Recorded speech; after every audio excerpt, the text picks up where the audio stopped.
양말과 손발톱 무좀 어떤 관련이 있을까요, 선생님? 손과 발이 차가워지는 수족냉증 환자들 같은 경우 네. 양말을 신고 자면 이런 증상이 완화가 돼서 약 체온을 약 1, 2도 정도 더 올라갈 수 있는 그런 장점으로 인해서 이제 사용들을 많이 하시는 것 같고요. 맞아요. 네.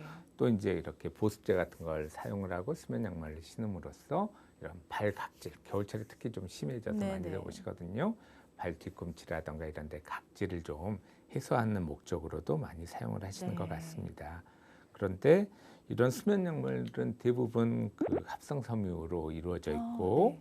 특히 폴리에스터를 이용한 극세사 소재로 되어 있기 때문에 이게 굉장히 촉감이 부드럽고 따뜻하긴 하지만 맞아요. 결국 수분을 흡수하지 못한다는 게 제일 단점입니다. 네. 그러다 보니까 잘못하면 또 이거 굉장히 곰팡이가 자라기 좋은 축축한 환경을 만들어 줄 수 있다는 것 때문에 낮에 생활할 때 또 사용하시거나 이렇게 하는 건 좀 문제가 될 수 있을 것 같습니다. 그렇군요. 그러니까 평소 활동할 때는 극세사 소재의 수면 양말은 착용하지 않는 게 좋다 이 말씀이신 거죠? 네, 이제 혹시라도 만약 꼭 착용을 한다면 면 양말을 착용한 후에 그 위에 수면 양말을 좀 신는 게 더 나을 것 같습니다. 네. 그리고 지금 이제 수면 양말이 나오면 또 우리나라 사람들이 굉장히 좋아하는 것 중에 하나가 이 발가락 양말이에요. 네네. 예, 발가락 양말이 저도 이렇게 직접 한번 신어봤는데 너무 불편해요. 이거 발가락 하나하나 어색하죠. 꽤 맞추기가 너무 힘든데 네네.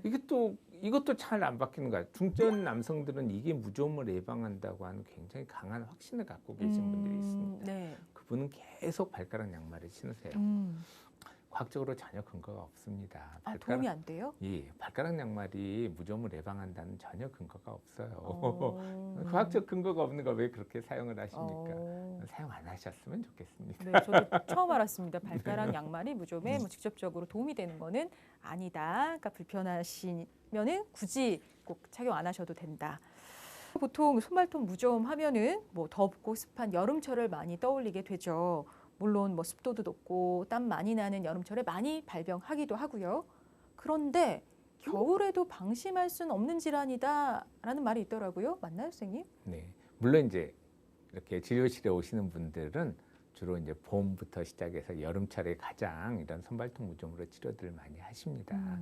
그렇지만 이렇게 이제 겨울이라고 하는 환경이 우리가 이제 춥다 보니까 뭐 부츠라던가 두꺼운 양말 같은 걸 이렇게 장시간 신게 되는 그런 네네. 곳에 노출함으로써 이런 발생률도 만만치 않고요. 또 이렇게 우리가 여름에 노출하려면 아까 말한 대로 6개월이나 9개월이나 시간이 걸린다면 우리가 겨울철에 치료를 시작을 해야지 내년 여름에 그 여자분들은 샌들을 신는다든가 이럴 그러네요. 때 훨씬 자유로울 수 있지 않을까요? 맞아요. 그래서 겨울철에 오히려 치료에는 적기라고 할 수 있습니다. 그렇군요. 이런 고온다습한 환경뿐만 아니라 최근에는 여성분들 많이 하시는 페디큐어 같이 그 손발톱 관리 과정에서도 무좀이 잘 생긴다고 하더라고요. 이건 왜 그런 걸까요, 선생님? 그게 이제 요 근래 저희가 이제 진료실에서 보면 대부분 이런 손발톱 무좀은 연세 드신 분들이 많았어요. 갑자기 젊은 20, 30대 여성들이 굉장히 갑자기 증가를 합니다. 네네. 그게 네일 케어하고 좀 연관이 있는 것 같아요. 이런 네. 네일 아트, 이런 케어 과정에서 젤이라던가 이렇게 스티커를 이제 부착들을 많이 하시잖아요. 이제 보통 붙이고 그래도 꽤 오랜 시간 이제 노출을 하다 맞아요. 보니까 이제 자연스럽게 뭐 손을 씻거나 이러면서 이렇게 그렇게 처음에는 잘 밀착이 되더라도 그 사이에 이렇게 수분이 자꾸 그렇죠. 네. 공급이 되게 되고 축축한 환경이면 또 곰팡이들은 또 자기들의 또 세상을 거기에 만들게 됩니다. 그래서 네네. 이제 뭐 이렇게 스티커를 뗐더니 손톱 색깔이 이렇게 노랗게 변하고 그러면 이제 샵에서 이건 피부과 한번 가보시는 게 좋을 것 같다고 이렇게 해서 오시는 분들이 요즘 굉장히 많습니다. 그렇군요. 예. 자, 무좀 발생 고위험군이 좀 있을 것 같거든요. 어떤 분들이 해당될까요? 우리가 이제 생각을 해봐도 장시간 그렇게 뭐 이렇게 구두나 장화 같이 신발을 신을 수밖에 없는 직업군이 있잖아요. 네네. 대표적으로 군인, 맞아요. 군화. 정말 소방관, 그리고 광부 이런 직업군 같은 경우는 연구 결과를 보면 60에서 70% 정도의 유병률을 갖고 있습니다. 당연히 고위험군이라고 할 수 있겠죠. 그리고 이제 두 번째로는 당뇨같이 이렇게 우리 몸의 상태가 감염에 취약할 수 있는 질환을 가지신 분들. 이런 우리가 흔히 이제 당뇨 환자분들한테 제일 강조하는 게 발 관리하셔야 됩니다. 하잖아요. 발에 조그만 상처라도 있으면 이게 회복이 힘드니까 절대 그런 감염의 기회를 예방하기 위해서 발 관리를 항상 잘 하셔야 된다고 강조를 하는데 이런 분들 같은 경우도 당연히 고위험군이라고 할 수 있습니다. 그렇군요. 근데 그 말씀하신 대로 발에 어떤 그 상처가 나서 감염이 일어나서 생기는 그 봉화지겸이라는 질환이 있더라고요. 네. 이거 정확히 어떤 병일까요, 선생님?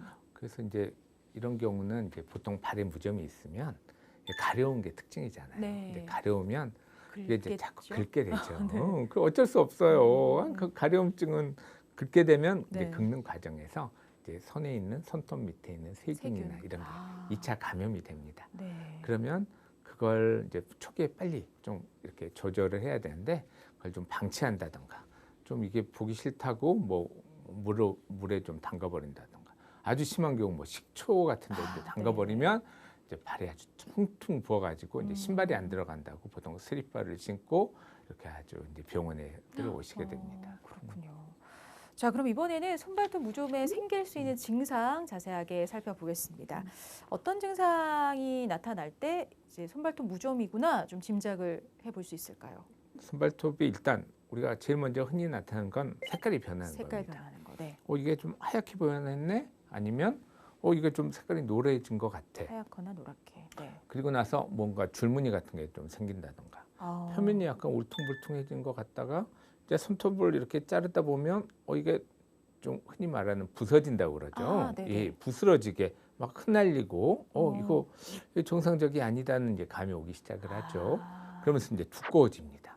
이렇게 두꺼워지고 이제 점점 그게 진행하는 과정이거든요. 두꺼워지면 이제 일단 보기가 이거 불편해지기 시작을 합니다. 그래서 이제 그 정도까지 진행되기 전에 되도록이면 초기 상태 이런 색깔이 변한 조짐이 있었을 때 피부과를 가셔서 검사도 한번 해보시고 확인을 하시는 게 제일 좋은 방법일 것 같습니다. 네, 그러니까 심하면 손발톱의 변형까지도 올 수 있다는 거 기억하셔야겠습니다.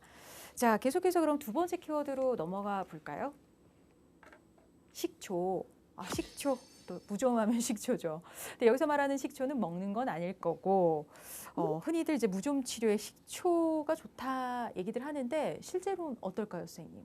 이것도 참 안 바뀌는 것 같아요. 네.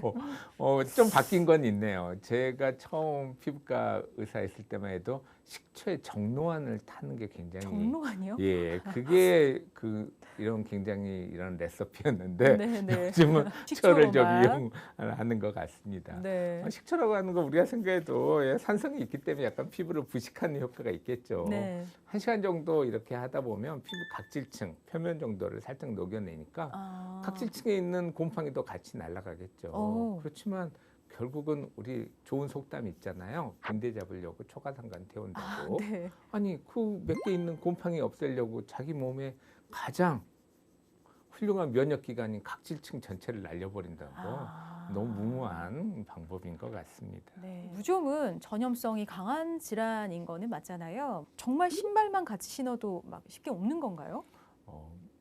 물론 이제 일단 접촉을 했다는 건 그런 이렇게 무좀 곰팡이가 있는 그런 각질이랑 같이 접촉을 했으니까 당연히 일단 가능성이 있는 거고요. 이제 그런 상태에서 똑같이 습하고 더운 환경을 같이 유지를 했기 때문에 당연히 자리 잡지 않겠습니까? 네, 그렇습니다. 그렇군요. 자, 그렇다면 어쨌든 전염성이 있다면 가족 간에도 조심할 필요가 있을 것 같은데 뭐 수건 같은 거 이런 거 좀 따로 쓰는 게 좋을까요?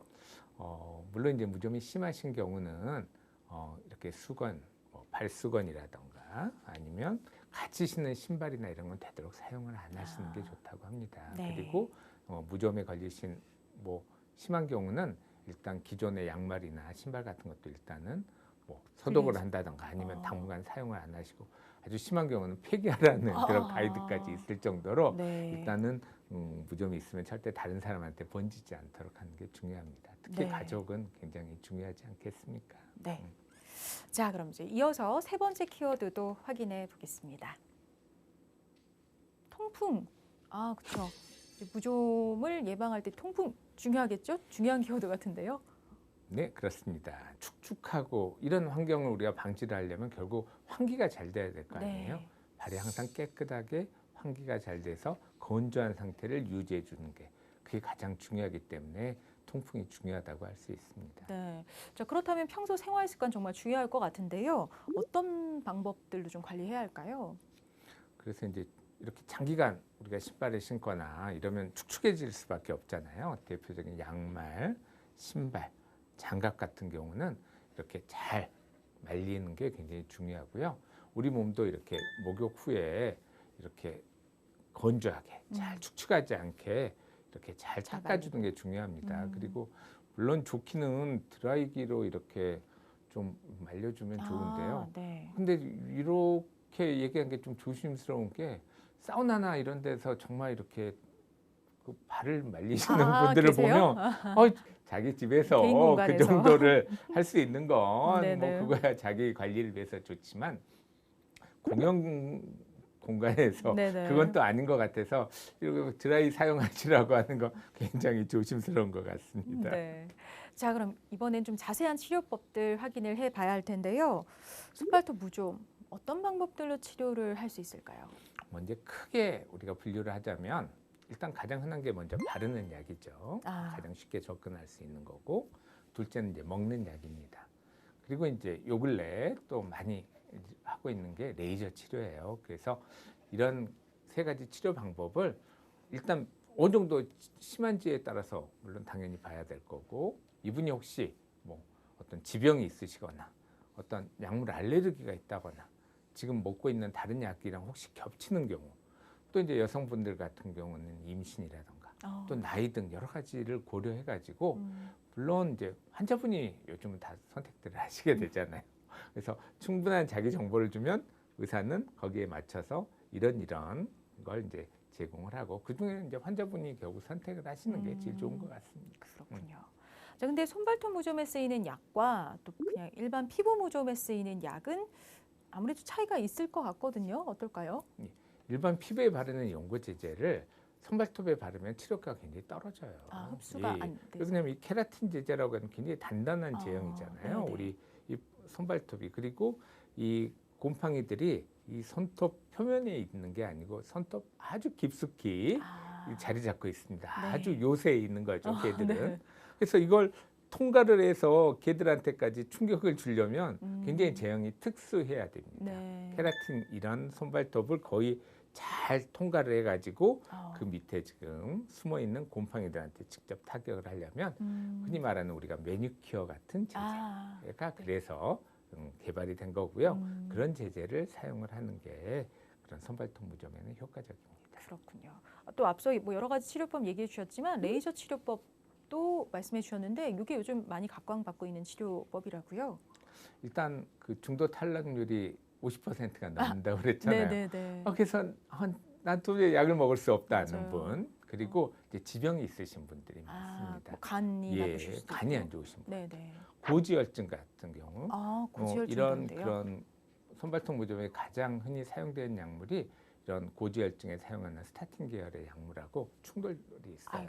네. 그래서 이런 경우는 또 드실 수가 없습니다. 또 뭐 신장 기능이 떨어지신 분들, 이제 여러 가지 지병이 있으신 분들한테는 당연히 그러면 약을 먹는 것보다, 근데 바르는 것만으로는 우리가 손발톱 무좀을 해결하기가 굉장히 어려워요. 그래서 그런 경우는 우리가 그런 레이저 치료를 같이 결합하는 그런 치료를 많이 권하고 있습니다. 네. 그럼 이런 레이저 치료는 어떤 방식으로 이루어지는 걸까요? 우리가 이 그 손톱 밑에 이렇게 웅크리고 숨어 있는 곰팡이들한테 뭔가 충격을 줘야 되잖아요. 네. 근데 이게 너무 뜨거운 열을 주면 곰팡이도 죽겠지만 손톱도 죽어버릴 거 아니에요. 그래서 그 적절한 온도를 굉장히 찾는 게 중요합니다. 결국 그 정도 온도가 약 40도 정도의 열을 결국 가해가지고 이 손톱 밑에 있는 곰팡이들한테 큰 충격을 주는 게 치료의 원리고요. 물론 열만 주는 게 아니고 1064라고 하는 파장대 레이저 광선도 같이 쏘아줌으로써 이 곰팡이한테 뭔가 충격을 주는 게 치료의 원리입니다. 그렇군요. 자, 근데 이런 레이저 치료를 받을 때도 뭐 먹는 약은 아니더라도 바르는 약물 치료는 계속 해야 하는 거죠? 네, 그렇습니다. 이 레이저 치료만으로 곰팡이를 완전히 죽일 수가 없어요. 그러면 이 곰팡이가 충격을 준 상태에서 뭔가 좀 이렇게 해소 차원에서 바르는 약물을 같이 병행을 해야 치료 경과도 훨씬 빠르고 좋게 나타납니다. 네. 자, 근데 물론 이렇게 피부과에서 전문적인 치료를 받는 게 가장 중요하겠지만 아무래도 좀 무좀은 부끄러운 병이라는 인식도 있다 보니까 스스로 해결하시려는 분들도 많아요. 그렇다 보니 약국에서 그 무좀 치료 연고 사다가 그냥 발라서 치료하려는 분들이 있는데 이거는 어떨까요, 선생님? 물론 그 아까 말한 민간 요법보다는 그래도 더 나은 단계이긴 네, 하지만요.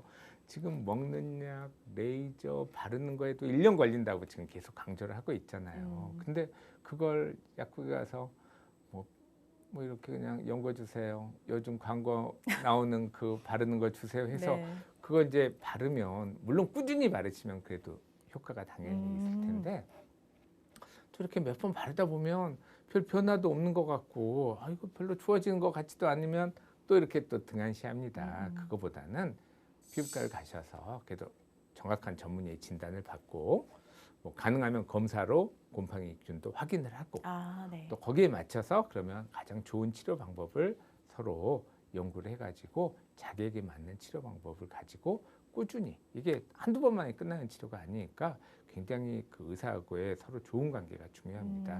네. 더 건강한 내일 쿠키 건강 TV